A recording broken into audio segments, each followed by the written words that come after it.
It is draft night. Patriots have finally picked Alex Barth, Evan Lazar, Evan Valenti with you. The pick is Duke Dawson, a cornerback out of Florida. The Patriots trade up to grab him. A little bit of surprise here. Evan Lazar, I can't just go first names here. I have to remind myself that. Evan Lazar, I'll start with you. A little bit of surprise that the Patriots take him this early. Yeah, absolutely. I mean, he's a guy that I had outside of my top 50. I saw him more as a fourth round guy. It's definitely one of those Patriots reaches that maybe, they liked what they heard from him in interviews or something like that that we're not, privy to.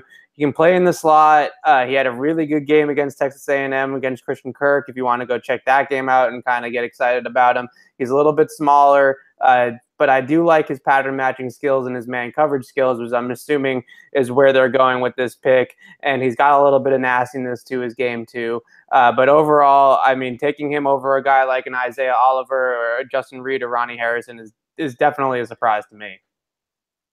Evan Valenti, your thoughts on the pick? I'm not nearly as of an expert as Evan Lazar is. Let's just throw that out there right now. But I'll tell you, I have no clue who this guy is, and this makes this the perfect Patriot pick because I have no clue who this guy is. I'll tell you, though, as you know, you look back at that Super Bowl game, obviously they need some depth at cornerback. They have a real problem there. I mean, they go out and get Jason McCourt in the offseason, but that doesn't feel like it'd be enough. It feels like they need more than that to go along with Gilmore to really have the secondary that they need. So, that being said, what was interesting, I watched Mike Mayock kind of explain, some highs and lows of our new guy Duke here, and it was interesting to see missed tackles on there, and that's so not Belichickian at all. Like that's the biggest thing about being a cornerback in Belichick's system is you have to make tackles. You have to make tackles one-on-one in space. And if you're not going to be able to do that as a secondary player, then it's just not going to work out really well. That was the one thing I liked about Malcolm Butler is you can make tackles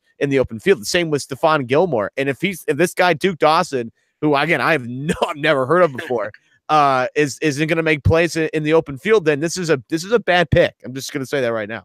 Well, I'll give you this then, Evan Valenti. Since you don't know who Duke Dawson is, I think a lot of what the pick is going to be tied to, especially with how many times they traded down for it, it's not necessarily about who they picked. Look, I think Dawson, from the brief summary I've gotten, the brief research I've done, is a decent player, but it's more about who they passed up on. Ronnie Harrison is still on the board. Justin Reed is still on the board. A guy like Mason Rudolph, if they wanted to go the quarterback route, it's going to be more about who they didn't pick than who they did. And do you think this was an appropriate time to address the cornerback need, given the other resources available to them at, 53? Well, I'll say this. Duke Dawson is definitely a guy that can play in the slot, and that was a huge issue for them last year, was trying to figure out that slot position. They went through a lot of different guys. They went through Eric Rowe for a time in there, and he really struggled. And then obviously in the Super Bowl, they had to put Patrick Chung in there because of, Malcolm Butler's benching. So they definitely needed to address the slot corner position, and Duke Dawson's a good slot corner. But taking a good slot corner this early on, it's a position that's definitely gotten a lot more steam because in recent years with the spread offenses and the fact that teams are really only doing 6-man boxes, 5-man boxes with not a ton of linebackers on the field, these slot corners are essentially coming Sam linebackers, strong side linebackers now. So it's a big position of need in terms of what they needed to fill, but I just don't see him being a guy that I loved on tape as much as some of the other guys that I saw. But I guess, just to justify it, my explanation would be that they have Eric Rowe, they have Jason McCourty as outside guys, and obviously they have Stephon Gilmore. So where they were really targeting for corner, not a guy like an Isaiah Oliver maybe who was more of an outside guy. They really wanted a slot guy, and Duke Dawson's it. It's an interesting pick. It's a Belichick pick. It's one of those that none of us saw coming. He wasn't on a whole lot of people's big boards or mock drafts or anything like that going this early. So it's definitely a Belichick-style pick, which I'm sure will come, with plenty of remorse from Patriots fans who will look at this and be like another reach in the second round. It's not a bad take necessarily, seeing, what other experts are saying on the guy. Could be shades of Razai Dowling here, though. I feel like that's I think what every Patriots fan is afraid of. Right. I just feel like, just some corner, like Razai Dowling had the injury thing, but like if you watch this tape when he was actually, healthy, it was really nice. Again, I have never heard of this guy, but I mean, the Patriots, like Belichick is going to know more about this stuff than I do, obviously, right? So I'm not going to sit here and try and pretend like I know more than Belichick. But, you look at team needs right now for the Patriots. They address their offensive line, which they stress more than anybody else. They address the running back position. They've obviously gone cornerback here. They must have thought maybe this guy wouldn't be available with their next second-round pick, and maybe they'll address the linebacker situation in there because they clearly still have some team needs. I still think safety, they can dip in that department if they wanted to, but they must not think that Duke Dawson will be on the board the next time they come up to pick. That's just the way I feel about it. Well, their next pick right now, because of the trades, is 105. That's in the 4th round. So we'll see. They gave up a lot to go get Dawson. They gave up quite a bit of ground, and I didn't actually see the final trade before we jumped on. I don't know if either of you guys saw. I think they may have given up 105 as well. To jump up that many spots, but wouldn't they have their second pick though? Their original second round pick. 63. That was part of the trade. They gave up 117, so they have 1 of 5 still. So they don't. They gave up 117 instead of 105. 63 and 117 to move up to 56. You're gonna hear a lot of. This is bizarre. This is again reeks even more of Razai Dowling right now. You're gonna hear a lot of Razai Dowling. You're gonna hear a lot of Jordan Richards. You're gonna hear a lot of classic Belichick reach in the second round from everybody. And I honestly, from somebody that's studied a lot of these guys over the last couple months, I can't say that I am fully disagreeing. And usually I hate the hot takes. So it's one of those things where my guess is, like I said, they were one of the worst teams in the NFL last year at covering slot receivers. They really didn't have a solid guy to do that for the entire year. They wanted it to be Eric Rowe, but his skills are definitely more natural as an outside corner. So they really struggled in that department last year, and it really came through in the Super Bowl when Nelson Aguilar just absolutely tore them apart in the slot. So my guess is they like Dawson as that slot guy, and Jason McCourty, or Eric Rowe is going to be their outside corner next to Gilmore.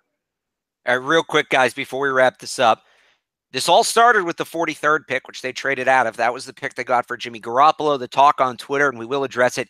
Did Belichick intentionally make all these trades here in the second round to muddle the Garoppolo return, to kind of gray the lines of exactly what they got back for Jimmy Garoppolo? You guys buy into that at all? No, Belichick does not care about that. I'll tell you that right now.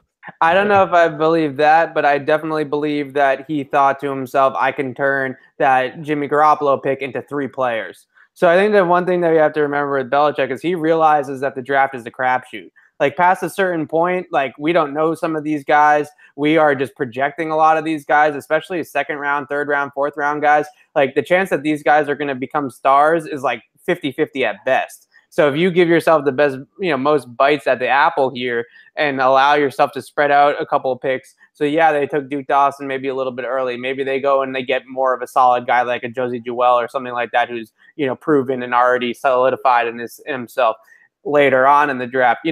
As long as you get as many players in as possible, they're going to have like 8 or 9 guys in this draft class. That's a large draft class. So I think that that's really what they're hoping to do here. The one thing I do want to bring up, though, is when you trade out, because again, I just assumed that they kept their original second round pick, and I didn't actually read it.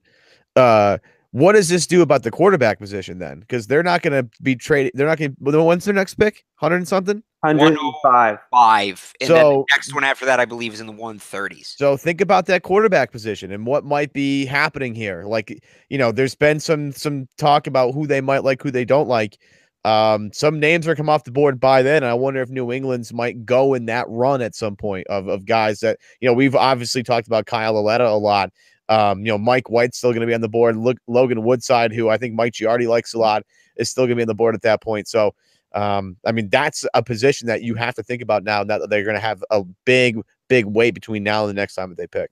Yeah. And there, of course, is always the chance that the Patriots trade back up. And whether they do that or their next pick is at 105, CLNS will have you covered through all of that. Make sure you're following us on Twitter at PatriotsCLNS and checking us out online, clnsmedia.com. Evan Lazar, Evan Valenti, thank you so much for being patient here. We had to wait about 15 picks from when we thought we'd be on, but thanks for being patient and taking the time. Thank you. Thanks for having me on. Yeah, man.